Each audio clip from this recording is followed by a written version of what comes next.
It sounds very loud. It's not? Okay. All right, so today we're going to talk about what's in your toolbox. And what I mean by this, how many of you are taking instrumental analysis? I'm going to guess nobody, because I don't see any repeats from this meeting. One, okay. So your toolbox is essentially what items are available to you to do work with. And so you all may actually have a toolbox at home, right? No? We don't have toolboxes in the dorms. Okay, so if we have toolboxes, what types of things would you find in a normal toolbox? A hammer. Wrench. A wrench. You're gonna use those to do the same thing? No. We're not gonna hit a nail with a wrench. Try. It doesn't work. So, but you could do it. It's just not gonna be the best idea. We're gonna use our hammer. And likewise, we're not gonna try to take the hammer and actually screw in a nut on top of something. So, what about in chemistry? What do we have that's in our toolbox? And so we have lots of different analytical techniques, everything from separation to mass spectrometry to spectroscopy techniques. And there's far more than I'll go into, but I'm working specifically with mass spectrometry. And so when we think about what we have in the toolbox, it also limits what we're able to do and the types of problems that we can solve. And so if your toolbox only had a hammer in it, and you get an IKEA set, probably not going to make it to the end. That's not a problem you can actually deal with. So likewise, depending upon what instrumentation you have in a lab, you may or may not be able to solve specific problems, or better yet, you may have to ask questions that your tools can actually answer. So my focus is on mass spectrometry. Mass spectrometry is a technique that allows you to measure the mass to charge ratio of a molecule. Very simple. We're going to wait. How we're going to do it, seemingly less important today, but we're going to weigh a molecule and tell you how much that mass to charge ratio is. And so to take a little bit of depth to this, we can talk about the fact that our sample gets introduced into a mass spectrometer and an ion source, something that takes our sample and ionizes it. Our mass analyzer is going to separate things out based on mass to charge, and then we're going to detect them. And what we actually get out is a spectra that looks like this, something that has a bunch of peaks on it. And each one of those peaks corresponds to the mass to charge ratio of something that was in our sample. And from that, we can then go forward and identify some of the things that we have, and others might remain unknown to us. So we're going to talk specifically about some ion sources and mass analyzers, and a lot less about our detectors. And so the instruments that we have in my toolbox include LCMS, GCMS, and MALDI-TOF. And so you have different ionization sources, different mass analyzers, and different purposes that those instruments can fulfill. And so we can look at something for quantitation, figuring out how much of it there is, or we can look at something for qualitative information, like what's there or where is it. And so different instruments enable us to do some different things. And most of the work today is going to be done on LCMS and on MALDI. And so mass spec, just in general, lets us know what we have, what the compound is, how much of it we have. And if you go a little bit farther into how you use mass spec, you can determine structure and some chemical properties of what's going on with different molecules. So liquid chromatography looks like what's on the slide here. You can see that you have two analytes. One of them is polar, one of them is non-polar. And the polar one is going through this column much faster than the non-polar, because the The stationary phase, all those gray spheres that are behind it, those are each nonpolar material. So this is reverse phase liquid chromatography. And so we're going to retain our nonpolar species more so than our polar species. And this is how we separate out our analytes, is based on their polarity. In addition, we're going to look at electrospray, which has a Taylor cone. And in that Taylor cone, what we have is the ability to produce ions from a solution. And so while we're in solution, we're going to adjust the pH of our solution in order to make some of our analytes of interest charged. And then we're going to provide an excess, usually of hydrogen ions using an acid, and spray that into our mass spectrometer. Within the mass spec, we can talk about the fact that we're going to make sure that we have a specific molecule that's present. And I told you we could do this just based on what its mass to charge ratio was. But we're going to take it a step further, and we're also going to fragment this ion and break it apart into its pieces. And we're going to actually identify the different pieces that are there. And we're going to identify it based on what pieces a molecule falls apart into. So this is what the actual instrument looks like. Essentially, it's a big box. And the advantages that we're going to see, why would you use it? We've got speed, both mass resolution and resolution on the separation, sensitivity, accuracy, precision. We're able to monitor things that are in the parts per trillion level using this type of instrumentation. And so very low abundant concentrations. The other type of ionization that I said we were going to talk about was MALDI. And MALDI stands for matrix assisted laser desorption ionization. And so with MALDI, you have, see, now they're showing up. Uh-huh. Are they done in lab? Yes, they are done. Cool. So matrix assisted laser desorption ionization, you have a solid phase that is your matrix material. This matrix is typically an organic acid, and it's an organic acid that specifically will absorb UV radiation. And so you're going to fire a laser beam that is in the UV range, usually 355 nanometers to 337 nanometers, corresponding to a frequency tripled Nd:YAG or a nitrogen gas phase laser. And irradiate your sample. Within that sample, you have analytes shown here in yellow and your matrix in blue. And your sample is going to be irradiated and heat up rapidly and transfer protons over to your analyte ions and then extract all of that matrix plume into the mass analyzer. After it goes into the mass analyzer, we're going to take it down a drift tube, which is just a fancy stopwatch. Things that are smaller will move faster. Things that are bigger and heavier will move slower because all of the kinetic energy is equal. And kinetic energy is equal to 1/2 mv squared. So as your mass goes down, your velocity will go up. And we can simply calculate the mass to charge ratio based on how fast it gets from one end of the tube to the other. So if we take MALDI a step further, instead of just determining the mass to charge ratio of something, I want to look at where it is. And so MALDI also enables imaging, because where you shine that laser is exactly where you're getting your ions from. You're not getting them from your entire sample, only the piece that was irradiated. And so by irradiating different positions across the sample, you're able to actually produce images.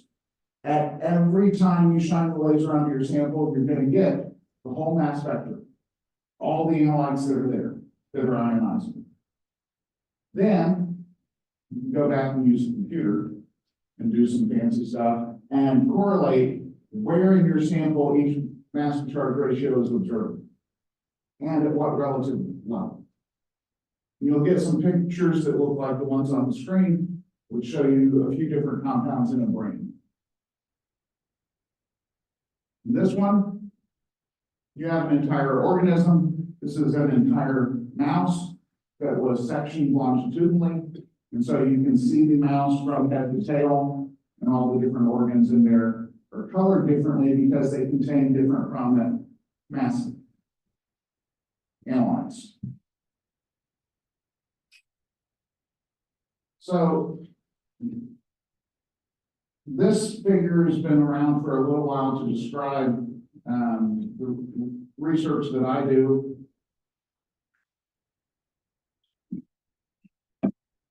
One of my students drew this. And so on this, what you're looking at is that we have an environmental sample, whether that's going to be an animal organism or a plant, and we're going to start looking at where in that specific analytes of interest are. And so you can see that what we're dealing with here is pollution shown in the roots and how that accumulates then within the organism itself. And we're actually going to couple this to LCMS, where the LCMS provides the quantitative information and the MALDI will provide the image or the qualitative information where analytes are located. What have we done?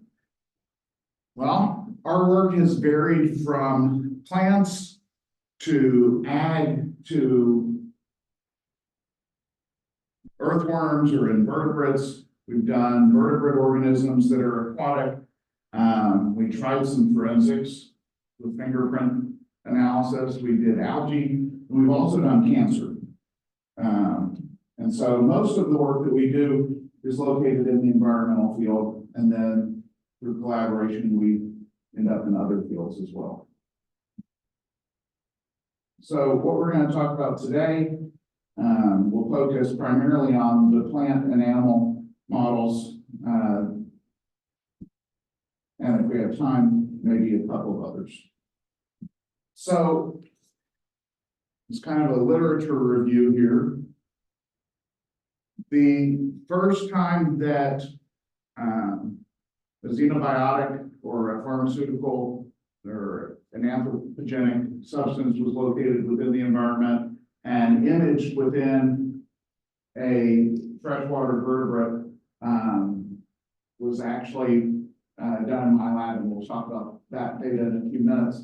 But pretty soon after that, this published, and this is taking poplar leaves and that were planted by the research group and allowed to grow a poplar tree in the presence of wastewater effluent. And from that, they were actually able to identify some different compounds in the poplar leaves themselves that were depicting exactly where different pollutants went. And so this is really a good model of exactly what this research looks like. And so you have a cross-section of a leaf, and you have the distribution of where a particular analyte is located. And then in addition to that, on the small bar graphs, you see the total concentration that was available. And so this group over in France was doing approximately the same thing that my lab was doing in animals, in plants, back in 2018, 2019. And so other things that have been measured, I know that there's a huge interest in measuring PFAS and PFOA species today. This has been done specifically within zebrafish, where they were exposed to a PFAS solution and then allowed to extract those ions using a solvent extraction and nanospray ionization in order to get a distribution of where PFAS was actually located. And that was pretty successful, although lower resolution, because they weren't doing molding with a laser. Some of the first things that we tried doing were forensic in nature. We wanted to analyze fingerprints. It's not as exciting as Tom would like because it failed. But I had a hypothesis that in addition to fingerprint, in terms of the pattern of the fingerprint, that there may also be underlying chemical information that was a fingerprint of masses that would help you also identify an individual. it turns out, and probably not to the shock of any female in the room, that what you primarily find on people's hands are lotions, soaps, and skincare products. And so I didn't have that in my frame of reference at all. And so we ended up with a lot of soap symptoms, but nothing that would actually distinguish Tom's hand from mine.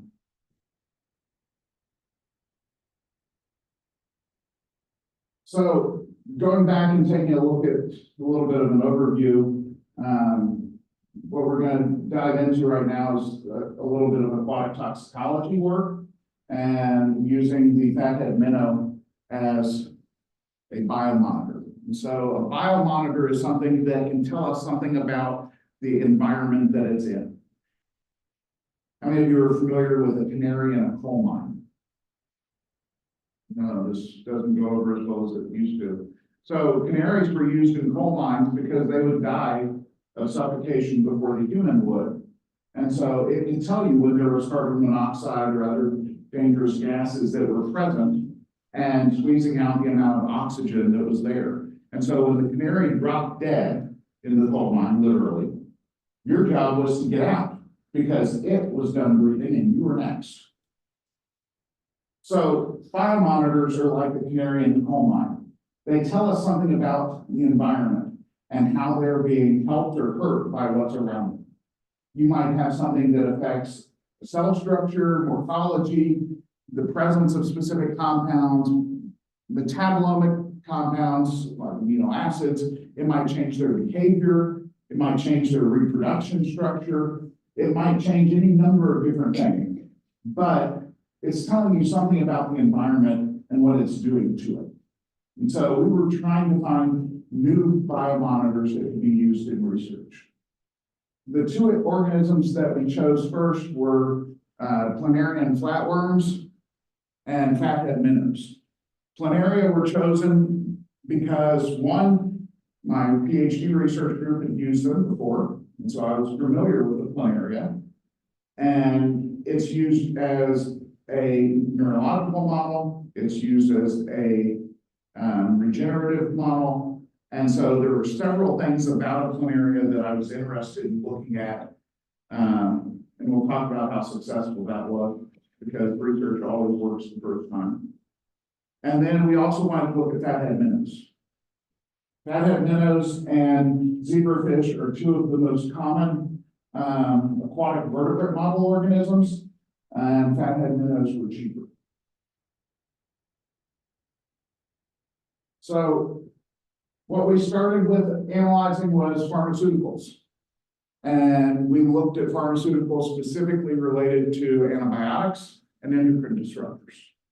And so the first project, we dealt strictly with endocrine disrupting compounds that were present, and the categories that those actually fall into are beta adrenergic or beta blockers and SSRIs.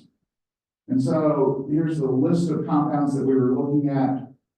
There were some previous studies on the exposure of these EDCs to mussels and fish. And I wanted to actually model that exposure in a laboratory setting and demonstrate that you could produce meaningful data out of it. And so we started out with the planarian worms and exposed them to the 3 beta blockers and at a variety of different concentrations, and figured out how much it would take to kill them, and so that we would stay under that. And here's the overall data pattern that was observed. And so this is how much of each beta blocker was present within the worms following different days of exposure. And it's pretty curious looking because it's not at all what we expected. I expected things to ramp up and then plateau as you reach some sort of equilibrium process with your environment. And what actually happened is that for every single compound and every type of exposure and at every concentration of exposure, the peak was 4 days. And initially we had done 2 days, 4 days, 7 days, and 14 days. And so we only had 4 time points. And I noticed this drastic decline following day 4, going on to day 7. And so we redid the studies and duplicated the results at day 4 to demonstrate that they were in fact higher, but also collected day 5, 6, and 7 so that I was sure when that decline started to happen. Not down to the hour, but down to the day. And so every time it's in day 4, it's already dropped by day 5. We have no idea why or how. But I can tell you that something's changing in that flatworm in order to either excrete or metabolize these compounds. And it takes 4 days for that process to actually work or to kick in. And so we also wanted to do some imaging work, but in this case, the plant area proved to be a little bit small for us to successfully image. And so we started with just looking at the reproduction of planaria while being exposed. What you're seeing over on the right-hand side is a planaria that has been cut behind the head and will eventually regenerate into 2 separate planaria through asexual reproduction. And so we wanted to do this and expose things to each of the different beta blockers and see if it affected that asexual reproduction timeline to actually be exposed to a beta blocker versus not being exposed. Turns out that there is no difference in timeline for reproduction when exposed to any of the beta blockers. Here's after 3 days and after 5 days. And so what you're seeing is that you essentially get to the eye spots up at the top of the left, and then the formation of the full head occurs at 5 days, along with the formation of the tail. And so we also wanted to see if the accumulation of these was actually different, depending upon what they were exposed to, and the biological concentrations were never different from each other between the head and the tail as they were reproducing asexually. And so we were able to demonstrate the utility of using this model organism, but saw no changes in its asexual reproduction timeline as an effective exposure. The second study was with the fathead minnow as our environmental model organism, and that started working as a undergraduate initiated project. And so at SIUE, seniors are allowed, or juniors, rising seniors, are allowed to propose a project with a faculty member for funding. And so the student gets $2,400 and the faculty gets $500 to spend on stuff, and you get to go to a conference. And so this was the outcome of one of those projects. And so we started looking at this, and we were using an LC triple quad to do the quantitative part, and multi-imaging to work on actually determining where the compounds were going to end up within the tissue of the fish.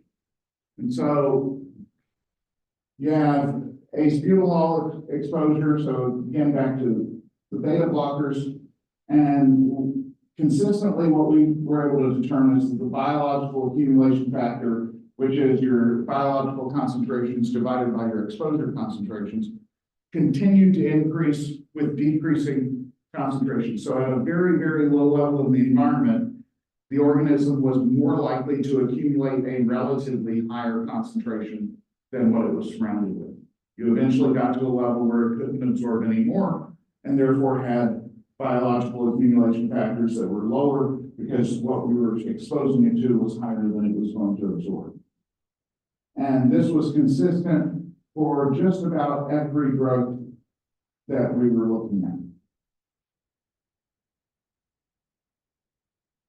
And so we ended up with biological concentrations that were in the sub-ppm, anywhere from ppm range to ppb range, and able to look at exactly what those concentrations were from all 6 compounds that we were exposing to, including the beta blockers and the SSRIs.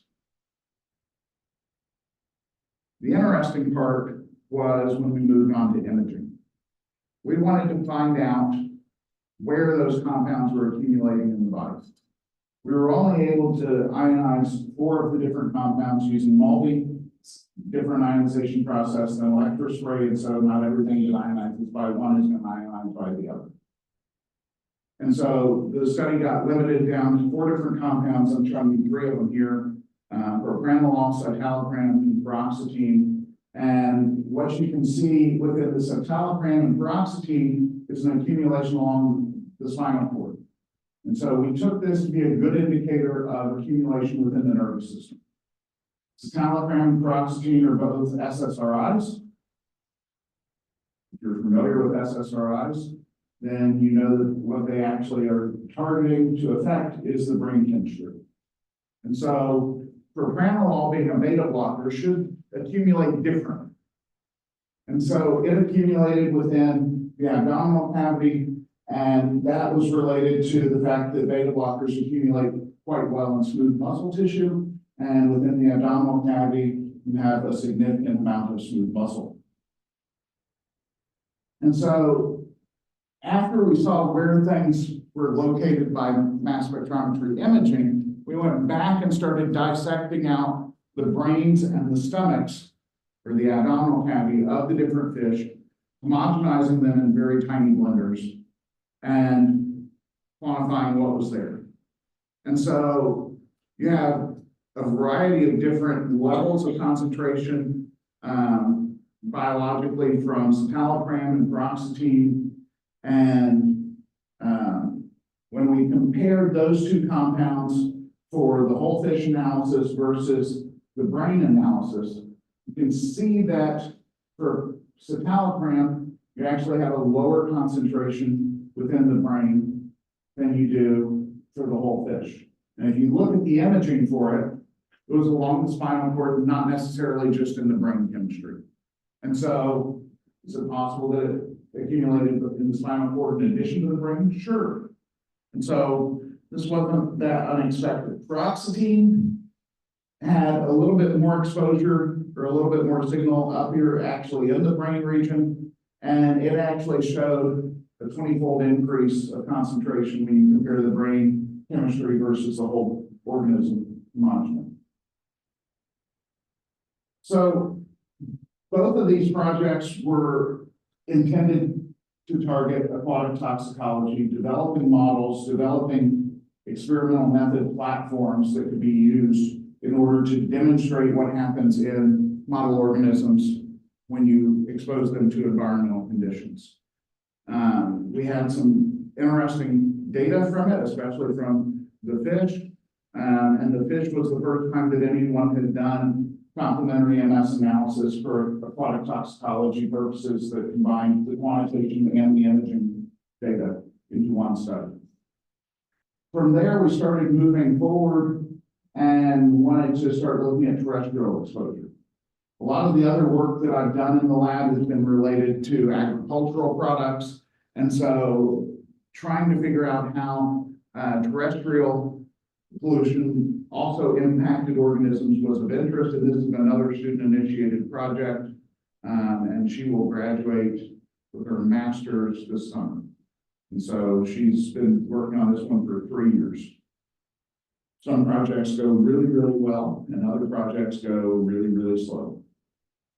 And so we were looking at 2 different worm possibilities for our model organism, Assinia foetida and Assinia hortensis. Each of them had been used in previous studies, ranging from pharmaceuticals to metals to just about anything you could think of. And we ended up with Assinia hortensis because Assinia foetida was on back order. And so very practical reasons here. Again, the same type of platform. How are we going to expose a creature to environmental concentrations and then extract and quantify that by LCMS and provide some imaging that gives us some information about something about the organism and its exposure and uptake. And so this time, the student was interested in statins, and so we bought some statins. Statins are blood lipid lowering agents. And these are the three structures of the statins that we looked at. It'll come back a little bit later that lovastatin and simvastatin are nearly identical. They differ by a single methyl group in their structures, while atorvastatin is significantly different in structure from lovastatin and simvastatin. And so statins, I know that there's some biochemistry people, and the bio part of that bothers me enough, but here is some biochemistry. The statins do something in between some enzymes, and it prevents cholesterol building up in your arteries. And so we have environmentally relevant concentrations, and these are terrestrial concentrations that had been measured somewhere in the environment based on literature search.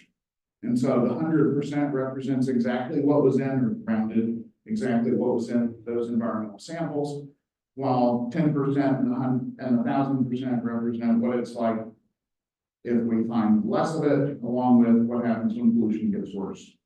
And so our worms were exposed for 14 days to a variety of solutions, and we set up 20 worms per tank. And this will come back again as well. 5 of those worms we did not dissect. 5 of the worms we did dissect. And dissect, we removed its abdominal intestinal tissues. 2 of the worms we saved for MALDI analysis and actually sectioned and put onto glass slides. Another 5 were preserved for metabolomic studies that have not been done yet. And so we still have samples from these exposures. And the extra 3 worms were in case worms died. And so you can take your individual worm, you're going to freeze the entire worm in liquid nitrogen, homogenize it, extract using catchers, which is essentially a liquid extraction procedure, centrifuge it, take off the supernatant, concentrate down that supernatant, and inject it into an LCMS. When we do that, we then provide analysis by LCMS in order to do some quantitative work. And in the other platform, what we do is we go forward for multi-imaging and follow a lot of the same steps. We're going to take out the worms from the dirt. In this case, we're going to coil them up in a beer bottle cap and put tin foil over the top of it, freeze that as a unit, because the chuck that you see in the second picture is approximately the same size as a beer bottle cap, and so when we coil it up, we're sure that it will fit on the chuck. And yes, I discovered exactly what this is, exactly how you think I did, which was that there was a beer bottle cap laying on my desk. So you then take your sections, apply the multi-matrix, and provide analysis, and the images that we get, rather than being shown in thermal color, like the ones on from the fish, here are just shown in grayscale, but with purple, so that you can actually see it a little bit better. So first thing we did was to optimize the matrix. The optimized matrix ended up looking at having CHCA as the matrix we were going to spray. We deposited the equivalent of ½ gram of CHCA onto the surface or into the air. We did require a salt wash, and so we washed with ammonium sulfate, and then the rest is instrumentation. And the results look like the fact that our worms, regardless of exposure level, seem to accumulate about the same amount of statin in them. And this is indicating that we have some sort of plateau or peak where it's going to accumulate everything that it can, and anything greater than that in the environment, it's not going to take. This is consistent with what we saw with the planaria, without the fact that there was some metabolism there, and also consistent with some of the data from the fish. So when we switch over and talk about where we're seeing things, you're seeing things actually in different places. And so the atorvastatin you can see along the worm body, which is these outside squiggly pieces, and the lovastatin and simvastatin have a more punctate distribution, so in little pieces that lie along the intestinal cavity. And so you can see this both for the statin compound. You can also see that 411, which we still have not identified, accumulates in some specific places. 522, which is a lipid species, accumulates along the intestinal cavity. And so we're actually in the process. This is going to turn into 2 publications, one for the optimization of the method, and the second one for the actual data. The LCMS portion, as predicted, the greatest uptake was when dosed at the highest level, but it was relatively plateaued. Multi-MSI, we've been able to find some metabolites that have been identified along with glycerides. We've got cholesterol image, we have the parent statin compounds image.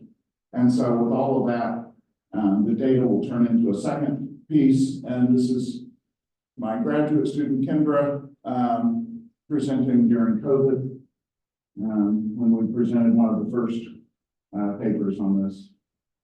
So we started this out by talking about what's in your toolbox. And I told you that I was going to talk about the application using LCMS and GCMS, and the MALDI is not on here. But these are the instruments that are more or less at my disposal to try to solve the problem.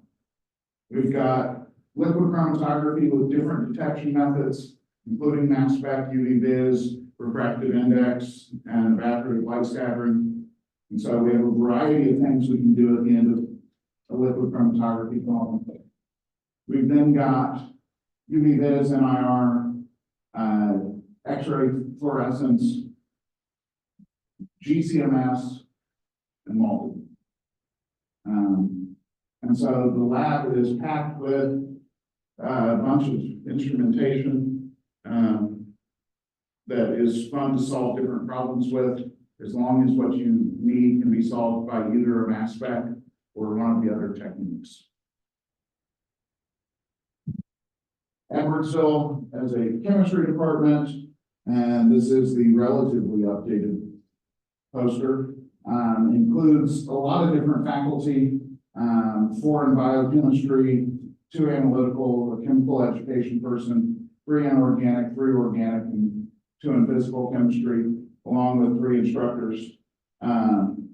And among us, we tackle problems from lots of different areas of chemistry. You really don't have areas of chemistry that we're not equipped to touch. I focused everything that I do on analytical, environmentally analytical, especially with method development for methods that end in MS. And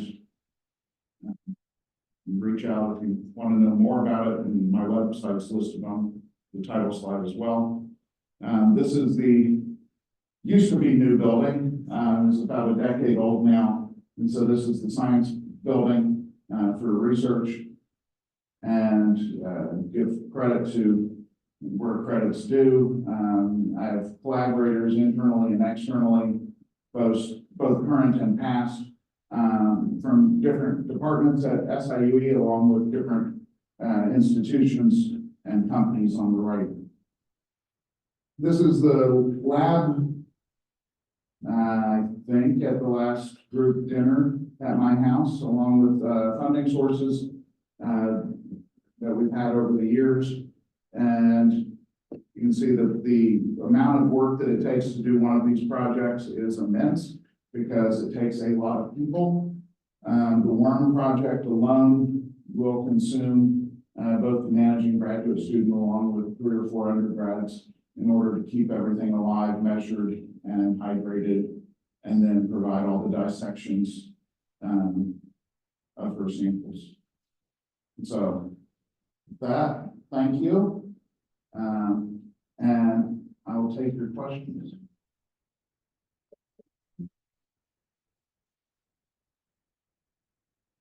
I have to update that slide because we just had one published this week that I didn't put in. Do they go first or do you? Let them go first. Okay. Go ahead. So, what is your favorite tool in your toolbox? My favorite tool has to be the Moldy, just because I've used it for coming up on 20 years. That's been my bread and butter of analysis.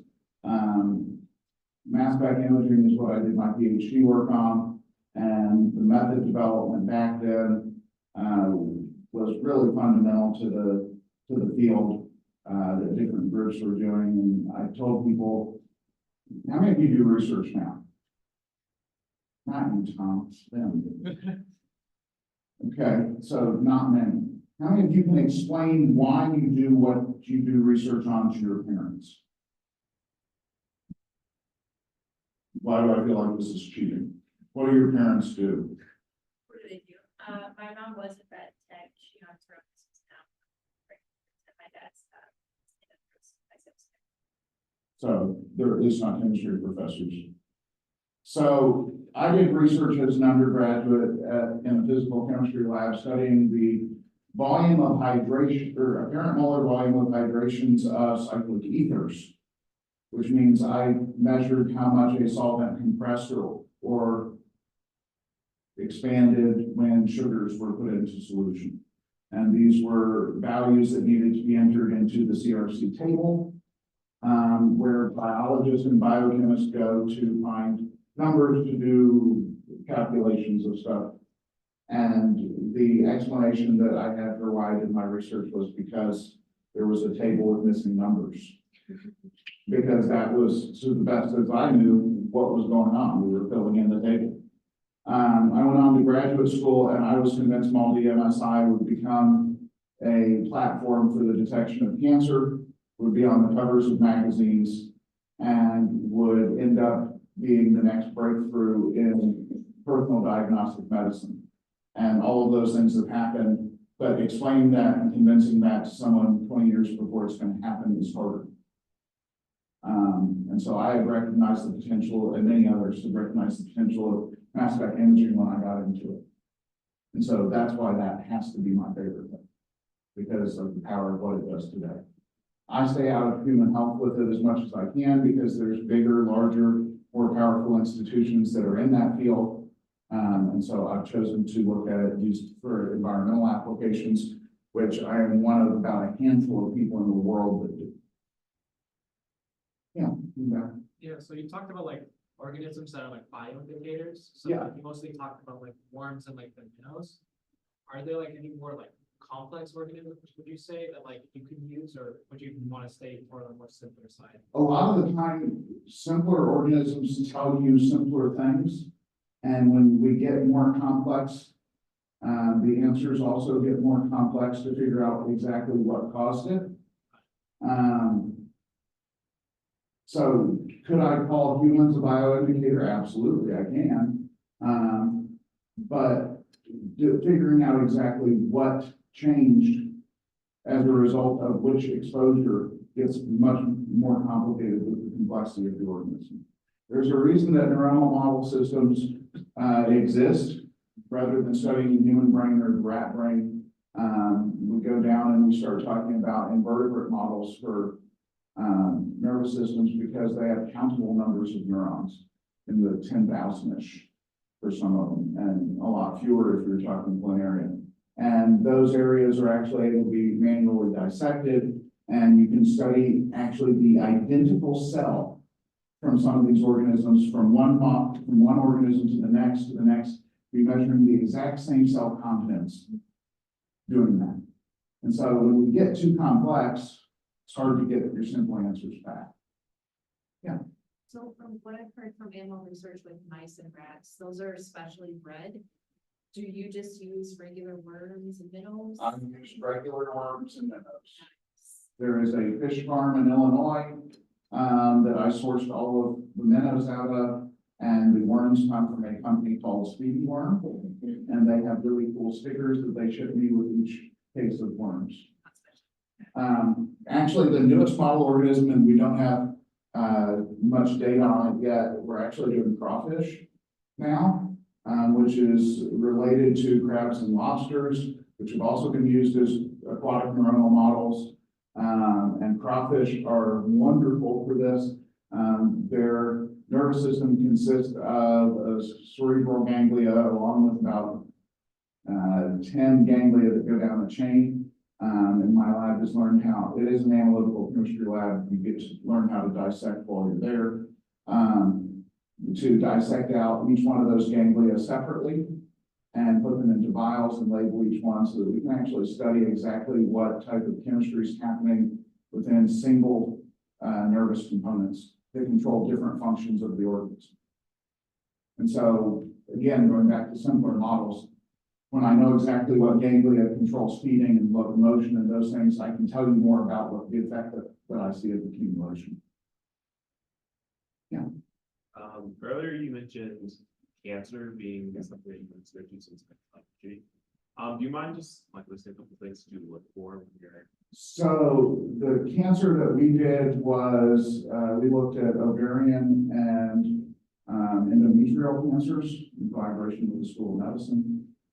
They were looking to quantify some immune mediators that were present and whether those were increased in cancer patients versus non-cancer patients, so patients that had a mass but was not determined to be non-cancer by pathology versus a further control sample that was people who did not have cancers or a mass but were having a hysterectomy for another reason. And so we had different human tissues provided to us and developed methods for some metabolites of interest. Arachidonic acid was one. This was 4 years ago or so. Arachidonic acid and I really don't remember the other, but we had a list of about 10 things that the PI was actually interested in looking for. All the samples that we had were coded, so we had no idea what we were doing or measuring or what the results should look like. What we got back from the med school was that there really was not a lot of effect. And so the project didn't get further funding from NIH, and so we quit. It's not everything that you think might happen actually is a thing. So, yeah. I don't think you mentioned it, but you were talking about the zebrafish. Yeah. To measure the PFAS. Yeah, the zebrafish and PFAS was measured by another lab. I said that there are about 5 labs in the world that are doing this type of work. That's not one where I actually know anybody. The one in France, I actually know one of the scientists there. And they have a center devoted to doing this, and that's where the poplar leaf papers came out of, and they have a series of like 5 different papers looking at environmental exposures in plants. And so there aren't a lot of people doing it. The PFAS paper was pretty recent, but not something that I did.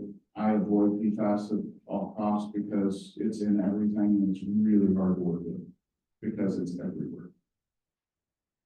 Yeah. I'm not sure if you mentioned this already, but have you guys been doing research for mass spectrometry, like health science and then research? So the only human application we had was the cancer samples. Believe it or not, there is a lot more red tape when you work with human tissue than there is when you work with a worm. I even found out how much red tape there was when I went to work with a minnow because it had a backbone. You know, I considered that to be pretty low down on the food chain, literally. And so the amount of red tape has forced us into invertebrate model systems. The crawfish sit at the borderline of where paperwork is required, and our university decided not to. But that is a university by university decision as to where organisms become the word sentient, able to have thoughts and feelings. And evidently they decided undergrads have them. I'm going to work on any of it. Yeah, You mentioned that how you were working with worms, because I remember we, in bio, I think 118, we had a dissected worm. And it was a lot bigger than the one that you showed, because the one that you showed was like really tiny, so. Like, with how hard was it? Because I can imagine, whenever we were working with ours, it was like long and big, and it was difficult to dissect that one. they get pretty good at it. This week they dissected, and of course, that's not one person, that's a whole team of people. They were doing about 30 worms a day, pulling out the guts. Most of my good students can do about 3 worms an hour for the dissection. The crawfish is even faster than the worms because it's bigger. And so you're able to actually separate tissues a lot more efficiently in a crawfish than you are in a worm. The crawfish have been tons of fun. You can go up to them and do your fingers this way and they'll think that you're another crawfish and you're gonna fight them. And then I have some students that like to then stick their face in here and it scares living daylights out of them and they go running back off into the tub. And so it's obvious to me that the crawfish are more sentient, just because they do have actions and reactions, and there's a social environment within crawfish that they're contained in the same water, and like there's a lot more happening in crawfish, and that'll make our interpretations a little bit harder, but being able to dissect out specific nervous regions simplifies that problem for us. We're no longer doing whole organism homogenization with those. We're only doing that nerve cord. Yeah. This one's kind of tough. What kind of beer was the beer back from? I have no earthly idea. Okay, and then second question. And yes, it was my work desk. Second question was, in some of the errors that I've seen for the average amount of drug went, gave negative values, is that commonplace or can you predict why you saw errors? So when the error is shown as a standard deviation and you have a lot of samples with very low concentration dragging your average down, but you have samples at the high end that don't statistically test out, and you still represent your standard deviation as plus or minus, you end up on the negative side of that because of the outliers in the positive direction. Okay. So it's a statistical anomaly that I hate. We did not have any negative concentrations. That's not actually a thing. Those would be represented by non-detect. Yeah. And non-detects are assigned a random value between your LOD and your zero. Yep. And so we actually collaborate with the Center for Predictive Analytics for all of our statistics. And so they have a master statistician that can code in R and SAS and SPSS and everything, and Python and everything else that I have no interest in learning. And she deals with all my statistics now because the statistics have gotten so big that I can't do it in Excel. And I don't own other things. So early on, you mentioned that, 4 days of flatworms, they had a highest concentration. Yeah. Did something happen in those, or did? No. No, so what you expected was it increased and plateau. Yeah. And that happened, but, so it's just the flatworms. Yeah. that Decided to, for whatever reason. It's really peculiar. If I was a different type of scientist, I would look at that and go, man, that's really interesting. I should pursue that. But what we typically do is demonstrate proof of concept. Because I want to develop the method. I don't actually care about using it or the species that I'm analyzing or anything else. The fun is the challenge of developing the method. Actually solving the biochemistry problem of what was going on. I'll leave the publication out there and somebody else can pick it up and run. That's a biochemistry of a question. Yeah, I was gonna say, they use because of their, they're regenerative, so they like regenerate.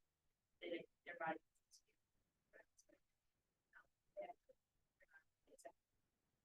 Yeah, I have honestly no idea why, because that regenerative timeline is a little longer than the 4-day. And so I'm guessing upregulation of some sort of metabolic process. But without actually measuring any of the specific enzymes or metabolite concentrations or any of that, I'd be just throwing dirt at a wall with a guess, so. A lot of work can be done on that, if there's interest in nailing it down. Yeah, so with, future toxicology projects, like, that was mentioned, which, like, future ones you plan on doing, if you have to speculate, like, So probably at least half of my projects are student initiated. And so the crawfish work was initiated because someone wanted to work with more complex organisms, and we chose a pharmaceutical class that we already had in the lab. I've had mung beans used when we were trying to do something that would be a little bit more agriculturally relevant. And we were able to we did those with pesticides and herbicides, and we visually, with mass spec imaging, can actually explain exactly how a couple of the pesticides work based on where they're accumulating in the germ. And you're able to see that they actually do target exactly what they tell you they target on paperwork. And it's not novel because we already knew that, but we knew that from a biochemistry standpoint. We didn't know that from an imaging standpoint. And so you actually see the accumulation in the areas where these things are active. And so there's some really cool results that come out of it. Not always publishable, but nonetheless really interesting for students to get to see. Maybe one of my favorite stories about Kendra on the slide was when she first started the project as a senior undergrad. She had a control worm and an exposure worm in tubes, and she was homogenizing and performing catchers where you're doing liquid extraction. And she came running into my lab and she's like, "Statins work." I'm like, "Yes. That's why they're like approved FDA drugs." And I'm like, what do you got? And she's like, "There's more lipids in the control worm than in the experimental worm by volume." And I'm like, yeah, that tracks as being pretty logical conclusion is these things reduce lipids and we reduce lipids. So, but for a senior undergrad, that's like an epiphany. Oh my gosh, I actually created I'll call it a phenotype response. We actually changed a metabolic process within an organism, and I did that, look. And so it was really a light bulb turning on moment for her, and she's come a long way since then, but knows that I will make fun of that event anyway. Yeah. You mentioned sentience for picking a live sample. What other criteria goes into picking a sample? What was the first one you said? You mentioned sentience is like Yeah. criteria. So, them being sentient, it really causes me to avoid them because of paperwork. I don't want to try to convince people that don't understand what I'm doing, that I'm doing it in an acceptable manner. A lot of things when you're doing neurological work are done differently than when you're doing anything else, because you affect the neurochemistry the second that you give them a sedative or anything that would relax them. And so as a graduate student, I worked with rats and songbirds and Felicia californica, which is a sea slug, and a lot of model organisms, and this is kind of where a lot of the work comes out of, is the idea that we can do just about anything with any model.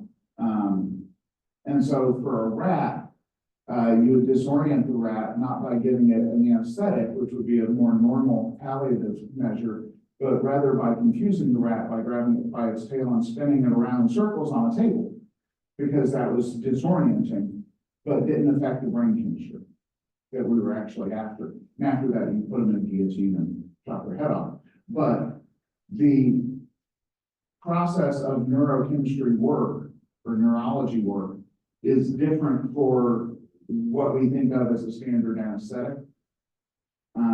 And convincing people that are not in that field that I'm doing something okay, is challenging. So I stick to things that they don't require people for. Songbirds were the only one that I actually kind of minded seeing killed. Because they're small enough that we just use scissors. I know, I'm a horrible person.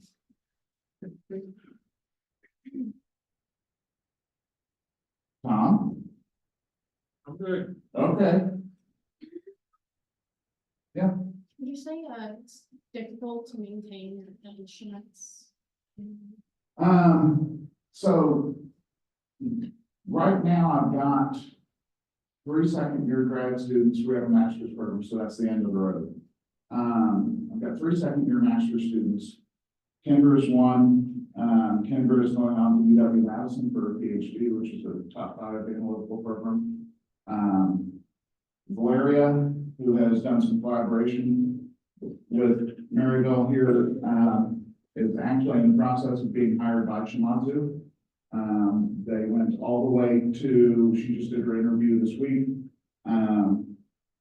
The LC people that really kind of test how much you know, went all the way to, why would you change the needle stroke speed before they stumped her on that? And my 3rd graduate student is less mass spec focused, and not finishing up for a few months, so she hasn't started thinking about what she's doing. But I guess the point is that my students maintain it. And so for me to ask Valeria to disassemble an LC pump head, take it apart, clean it, put it back together is actually a reasonable task. And that's not normal to think of as something that an undergrad or master's student would do. But my students have to do just about everything. By the time they're calling me into the room, I don't know, it might be on fire or something, because they need to be able to troubleshoot all of these things for where they're going. And that's a lot easier for me because I don't have to do it. They communicate directly with the vendors, they communicate with collaborators. I don't get in the middle of any of it. I just want to be copied on it so that I see that things are happening, but I don't actually want to be involved. Tom? This is for the students, don't answer this. Why does he do that? So they can learn. Why are we interested in making certain you learn how to do stuff like that? Got 3 letters. Why? What's the value in it? Is there any value in it at all? Real world applications, jobs want to know that you're competent at what you're doing. Exactly. So it's a marketable skill. If you can say, I'm not afraid to contact a vendor and say something's wrong with my instrument. I need this part because this, and this occurred. It'll save time, money, and it's perfect. From feedback from Shimadzu, the people exiting my master's lab are more qualified at what they are doing than the people doing the exact same thing at Mizzou as postdocs. Which tells you something about the difference in training that you get from different places. A lot of places want data, they don't care if you actually know how to do anything within the box. And it's what's in the box that's going to get a lot of different jobs. Shimadzu has a policy not to hire international students or sponsor their visa. Valeria will be the 2nd person they have ever done that for in the history of the American company. I'm gonna chime in on Valeria as well. So when we were at FitCon, Yeah. so goes to that too. So I was at the Shimadzu booth and they were actually starting to interview her informally for about a half an hour, 45 minutes in front of the instrument that they were demoing. And so that was just the first part. And so, things to keep in mind is, if you're looking for jobs and, in a situation like that, you have to always be on. What does that mean? Always be on. As a scientist, what does that mean? Always be on, Prepare. be prepared, and, you know, is it okay to say, I don't know? Yeah. Yeah, but you wanna make certain you put yourself in a position to not say, I don't know too much. And her interview, the idea of Shimazu, when they interview, and she will be the fifth person out of my lab in 4 years to be hired. Is that they want to push you until you don't know. And that's also the goal of a lot of PhD institutions during their examinations, but the interview is to test to see where they need to start training you, not necessarily to see if you're qualified or not. They know if you're qualified based on a lot of other things, but if you have to be trained starting a little too early, they'll kick you back. So Madu, because they sponsor the lab and because we have all of their instruments, is a job opportunity that is unusual. Tom saw Valeria be interviewed. In no other terms, the situation was that I walked up to the head of all the applications lab and the LCMS product specialist. And I was chatting with them and they said they had 2 open positions in the LCMS lab. And they were just chatting about it. I said, well, I have one of your 2 hires. And they looked at me like, what? And I brought Valeria over and had her, they interviewed her for 45 minutes to an hour. I'd say that this is unusual, except for the fact that at the previous PitCon last year, it happened also. Where they had an opening and I just handed them the candidate and said, here, go ahead and interview and they'll take the position when you're done.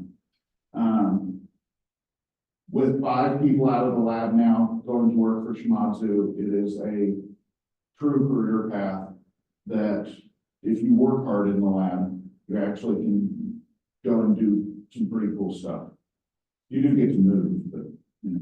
The other thing related to this as well, it's an in-person thing, so, you know, there are some benefits to having virtual meetings. But the in-person meetings, to being able to have these impromptu discussions in any field, so not just related to chemistry, but science overall, is an important thing, to be able to have these discussions and being able to, you know, talk about the science. It's critical to your success.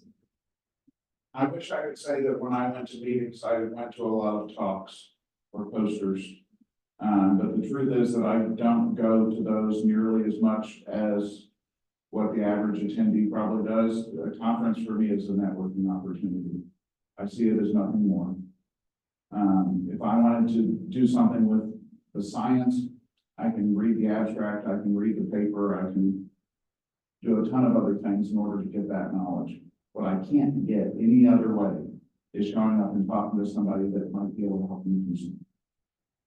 And so a conference is for me to find out who those people are, make the right connection, persuade them that at a PUI, a primarily undergraduate institution, that I am worth talking to and worth working with. Based on the caliber of research that I produce and based on the strength of my students and how they present themselves at a conference. So I don't have the easiest lab at SIUE. I probably have the most challenging lab at SIUE in terms of the amount of work and competence that I expect. But you also end up leading other students in research. You do a project, you oversee people, you coordinate schedules, you do everything that, I don't know, the normal researcher would do at a PhD institution, except you go for 2 years and you don't have to get 3 publications to graduate. So for people that don't want to do their PhD, but want to do something more than this, it's a real option to do a master's degree, especially in St. Louis. St. Louis has, I don't know, what percent, Tom, do you think is analytical positions in St. Louis when you look at the job board? I'd say, well, Washington University doesn't have an analytical program. Nope. Missouri St. Louis might have 1 analytical chemist, if I remember correctly. There is 1 at Maryville University, there is 1 at Linden University, and I think that's it. Yeah. And the analytical here in the jobs represents about 75% of the workforce that you see working in labs at this point. We outnumber synthetic chemists 3-1. And that data is 10 years old. So I imagine we're more than that today. And the reason? Federal regulations. You regulate how much of something's in something, you better pay somebody to measure it. And analytical chemists are the only ones qualified. So even the people that we graduated that have been good at SIUE that have done synthesis, today they are doing analytical chemistry. Very few of them get synthetic jobs, even though the majority of the department between inorganic, organic, far outnumbers analytical. Most of the people we graduate will do analytical work.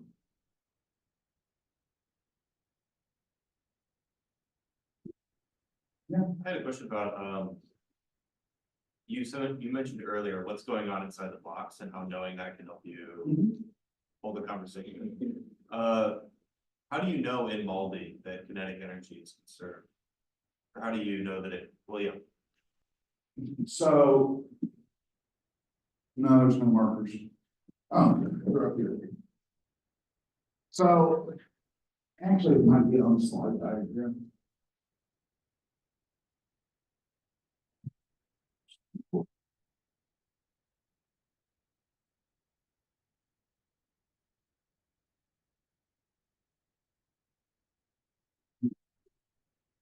I know Tom draws all over the board. I expect my pictures to be better. And I'm a horrible artist. So what you're looking at on this slide shows you that there is your sample. And then you see these two plates. That's where a electric potential is being applied.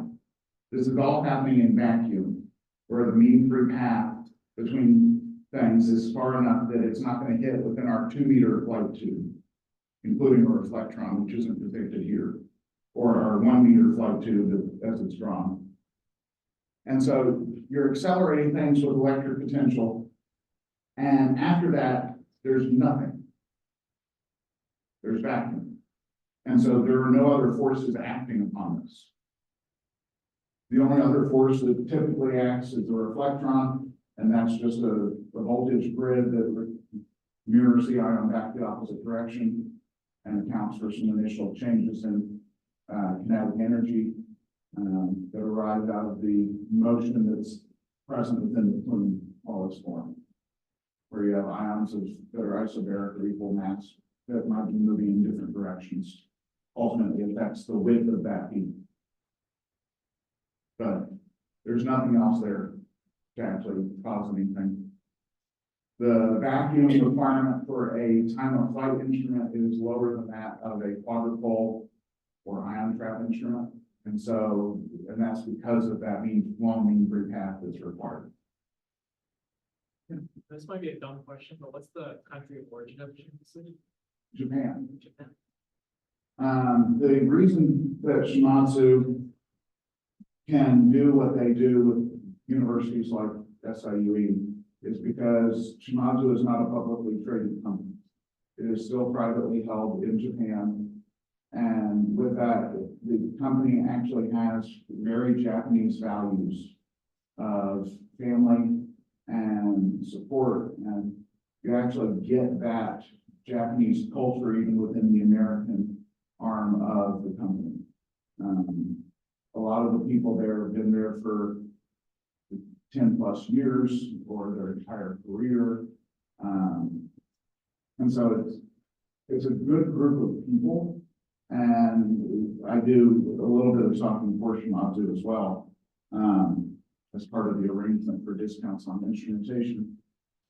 But the things that I always tell people is that they don't have the best instruments. I mean, Waters will have a better instrument. Sometimes Agilent will have a better instrument. Bruker has a better molding. But the customer support that I get is the best of any of the companies I've ever worked with. I can text my service people and have responses within minutes. I can actually put in a call that we have an instrument down on a Friday, and usually I'll have someone there Monday or Tuesday. And that type of response time is just phenomenal. They'll troubleshoot with you in real time over the phone or over virtual connection. And so there's things that they do that other companies just don't do in terms of supporting their customers. And so the reason that I'm with Shimazu is not because it's the best instrument in the world. It's because it's, in my opinion, the best people that make instruments in the world. Because the people actually do matter that you have to work with and things like that. It also helps that I have 5 students who will be working there, which means that I get 7 days a week service calls, even though they're not working. And that's not even a joke. I called one of my students on a Sunday afternoon because I couldn't figure out how to get the instrument to do what I wanted. And of course, she answers because that's what you do. After the only reason that you have the job is because you went through the lab. So it's payback. And there's a lot of it. So, thank you all. I know that we're probably over time. We are. But if you have more questions, feel free to come on up. I'm happy to talk.